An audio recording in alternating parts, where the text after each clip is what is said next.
Om Shri Gurubhyo Namaha. Om Shri Yogeshwaraya Namaha. Namaste friends. We have seen already what yoga is. Yoga is the union.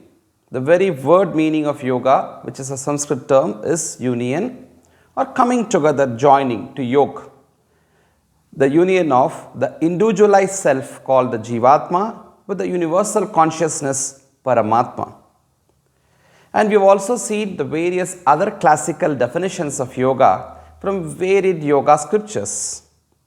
It's always important to know from a reference point called the scripture, Tasmat Shastram Pramanamte Karya Karya Vyavastito. Shri Krishna Yogeshwara says in the Bhagavad Gita that everything that we need to know from the proper authentic reference text. For any subject, it could be your computer science, it could be your biology, it could be the nanotechnology or any science of today. Also, you would have an authentic textbook from where you get to see the reference and then you follow that. When people who study medicine also, they will have their own authentic textbooks. If it is anatomy, it is the Gray's Anatomy. Like this, the authentic books are important from where you get to learn. So it's very important in yoga as well to know from the scriptural reference point, and therefore we get to learn that yoga is this wonderful science of the union of the individualized self with the universal consciousness. And also we got to know the various other reference points, the various other definitions of yoga. From the Kathopanishad, we got to know that yoga is the control or the restraint of our sense organs. And then we got to know from Patanjali's Yoga Sutra that yoga is to bring a cessation or a stoppage to the modifications of the mind. And then from Yoga Vasishta that we got to know that yoga is a technique to calm down the mind, a skill to calm down the mind. And then also from the Bhagavad Gita, we got to know that yoga is that which separates the false identification of oneself with this problems or the dukkha. And also how to get rid of this dukkha when you follow a moderation, the yuktata, in right from your way you eat, right from the way you sleep, right from your awakefulness, right from your daily activities, right from your duties and the career. From each and everything that we do, we need to follow a sense of moderation, the yuktata, that is yoga. And when you follow the sense of moderation in each and everything, then you naturally obtain a skillfulness in action, a dexterity in action. That is what yoga is. And ultimately, all this will result to a total peace of the mind, equanimity of the mind, a balance of the mind, and that is yoga, is what Shri Krishna says. And we can keep on telling various definitions of yoga from various other scriptures, but these are the most essential, authentic definitions of yoga that one needs to know. Having understood this, right? So we know the goal of every yoga sadhaka, every yoga aspirant, every yoga student is to reach the ultimate goal of attaining one with the universal consciousness, which is called the Paramatma, the all-pervading reality. Having said this, that we need to know the path, the way to achieve. So we know the destination, we now have to understand the different paths through which we can reach. Unlike varied other cultures or traditions, which is giving only one particular way to go, whereas the path of yoga is wonderful in which it's offering a variety of choices for us. A loving mother, when she goes to the market and buys vegetable and comes back home, so let's say that she has brought the same vegetable of a brinjal or tomato. The moment she takes the vegetable to cook, she immediately will remember her loving children who would want something very delicious like a tomato ketchup, a sauce or a jam, something very easy for the children to eat. So she would prepare this. And after preparing this for the child, she will remember her husband who would want to have a curry, a sambar with the tomato. So she prepares that.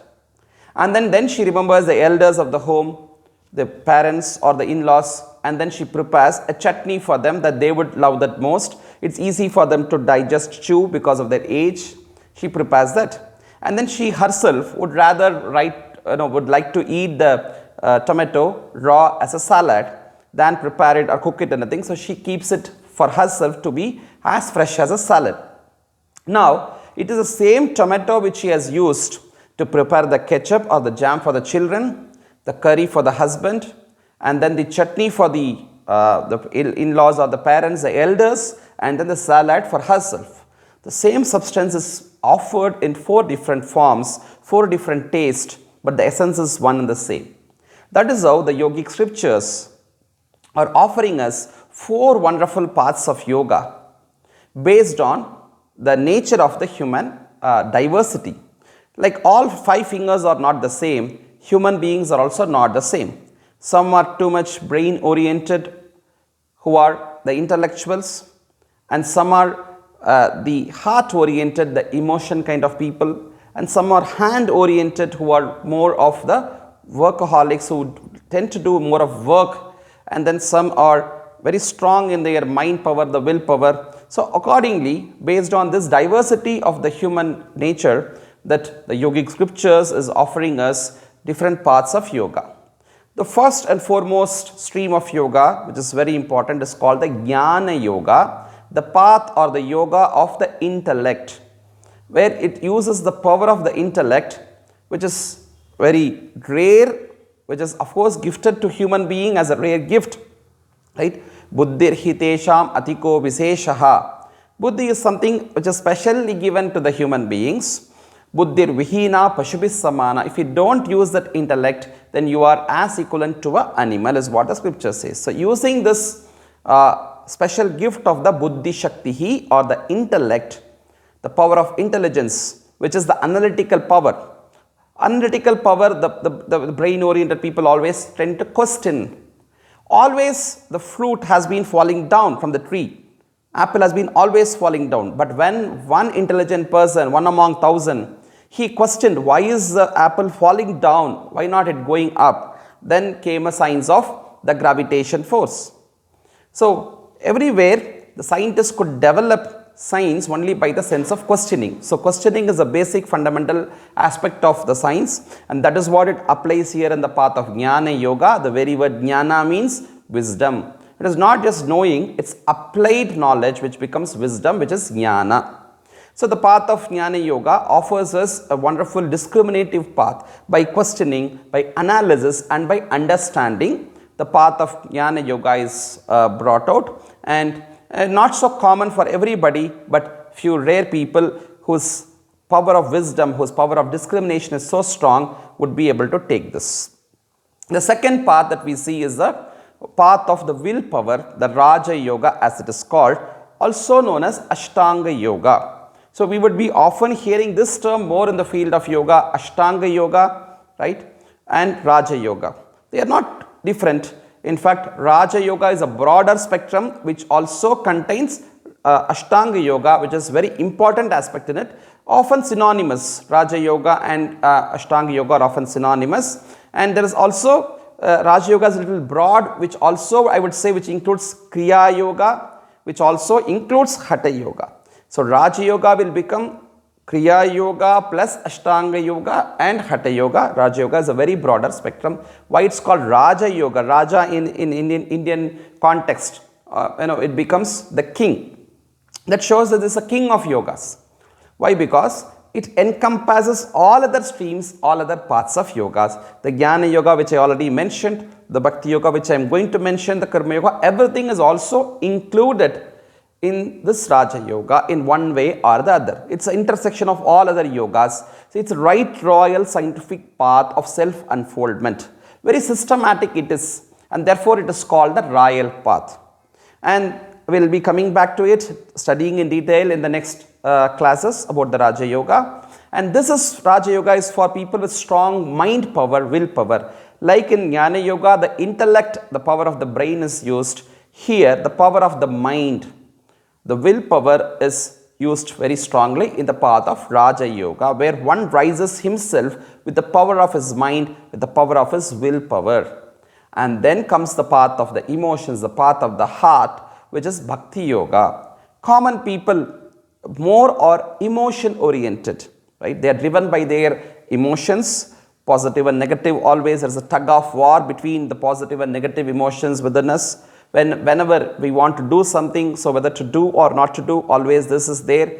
And then here the power of the positivity is what is, I would say, the Bhakti Yoga. Among all emotions, the emotion of love, which is the basic emotion, which brings in all other emotions together. So the emotion of love, which is very common in all of us. It's a natural tendency even among the animals. This power of love is which is seen. A mother animal will always show its love towards its baby animal. A bird, it could be a dog, or a cat, it could be a cow, in which we can see more of this power of love in very much. Even in the nature, we see this manifestation of love very much there, and which is very swabhava, the true nature in the human beings. So the power of love which we take, and we follow this path of the love or devotion, as it is commonly called, which is called Bhakti Yoga. And then comes the path of Karma Yoga. Karma, the very word which means action. So action is something which we always do, work is something which we always do, but often the common work that we do bounds us, put us into a sense of binding. And here, working without getting attached to the results of the work, which means action in relaxation. Often because we expect some results to obtain, some fruit to obtain, our mind is always in a kind of a sense of tension when we work. Whereas here, working in a sense of relaxation is what is Karma Yoga, which doesn't require you to specially do something, specially do an asana, specially do a pranayama, specially do a meditation, or specially do a devotional act of service to the Lord, or anything. It says whatever you do as your common sense of duty. You could be a teacher, you could be an engineer, you could be a doctor, you could be a student, you could be a housewife, you could be a politician, you could be whomsoever you are. Do whatever you do with a sense of devotion, with a sense of dedication, without getting attached to the results of that action, and ultimately that itself blossoms to be a wonderful path of yoga, which is Karma Yoga.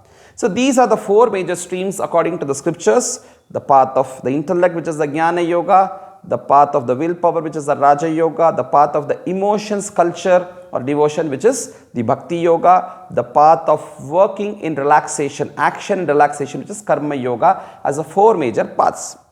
And now what about the Ashtanga Yoga, which is very commonly known in the yoga schools? It's what I told, which is very part of the Raja Yoga itself. We'll be knowing about it a little later.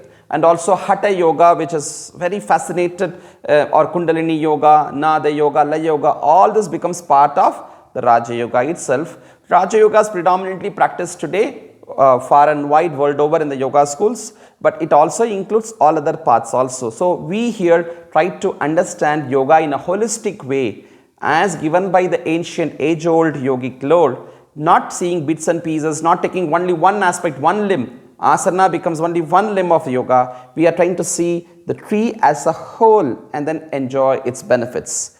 Yes, friends, we are going to see more in detail about all these other streams as well, and particularly about the Ashtanga Yoga and Raja Yoga in the coming classes. In the meanwhile, try to contemplate on what we have learned so far. Thank you. Namaste.